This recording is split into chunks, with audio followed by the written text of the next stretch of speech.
Weather update tayo mga kapatid. Patuloy pa rin nating binabantayan itong super bagyo sa labas ng ating area of responsibility. Ang bagyong may international name na Bavi.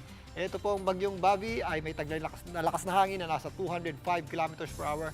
Malapit sa kanyang gitna at kung minsan may mga pagbugsong umaabot sa halos 250 kilometers per hour. At huli pong namataan ng Pag-asa sa layong 2,120 kilometers east ng southeastern Luzon at malayo pa po yan sa anumang bahagi ng ating bansa. Ito lamang easterlies ang weather system na nakaka-apekto sa ating bansa. Pero yan po ay kumikilos pakanluran, hilagang kanluran sa bilis na 20 kilometers per hour at malapit na or patungo na po sa ating area of responsibility.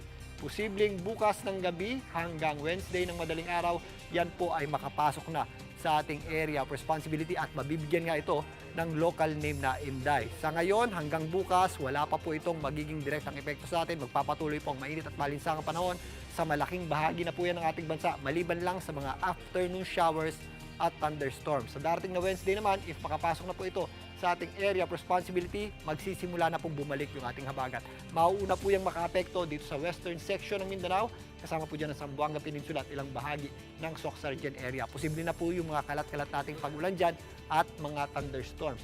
Sa darating naman na Thursday, mas madadagdagan naman yung ating mga pag-ulan dito sa western section ng Visayas at kasama na po dyan ang ilang bahagi ng Mimaropa. At habang unti-unti po lumalapit, etong super typhoon na tatawagin nating Inday dito po sa itaas na bahagi ng ating bansa, by Friday o Thursday hanggang Friday, yung ating mga pag-ulan naman dito sa western section ng Luzon ay maaari na din po nating maranasan, particularly dito po sa Ilocos Region.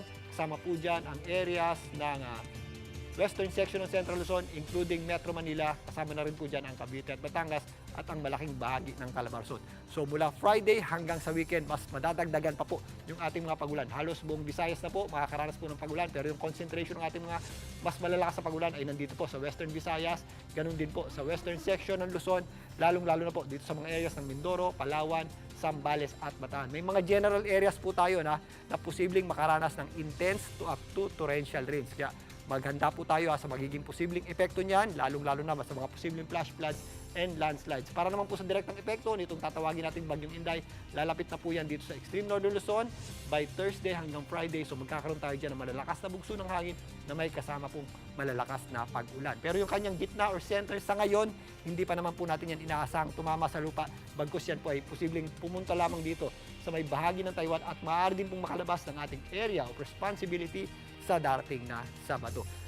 Maliban po sa mga pag-ulan ito, ang ating hangin po ng habagat ay mararamdaman din po natin sa malaking bahagi po ng ating bansa. Once na makalapit na po itong bagyong tatawagin nating Super Inday or Super Bagyong Inday dito po sa ating landmass o kalupaan. So halos buong bansa po makakaramdam ng breezy at kung minsan gusty conditions dulot po ng epekto ng ating habagat o southwest monsoon. Dito naman sa areas ng northern Luzon at extreme northern Luzon, mararamdaman din po natin ang malalakas na bugso ng hangin. Yan po ay direktang epekto na o panglabas na wind field o hangin nitong bagyong Inday habang kumikilos po yan papalapit dito sa areas ng extreme northern Luzon at area po ng Taiwan. Dito naman sa Metro Manila bukas, wala pa pong direktang epekto yung ating habagat at wala pa pong epekto yung habagat sa atin. Magpapatuloy po ang mainit at malinsangang panahon maliban lang sa mga isolated o pulo-pulong pag-ulan o yung mga afternoon showers at thunderstorms natin. Kaya sa mga lalabas ng bahay, huwag pa rin po natin kalimutan magdala ng payong dahil minsan may mga biglang boost tayo ng malakas na pag-ulan tuwing hapon at gabi.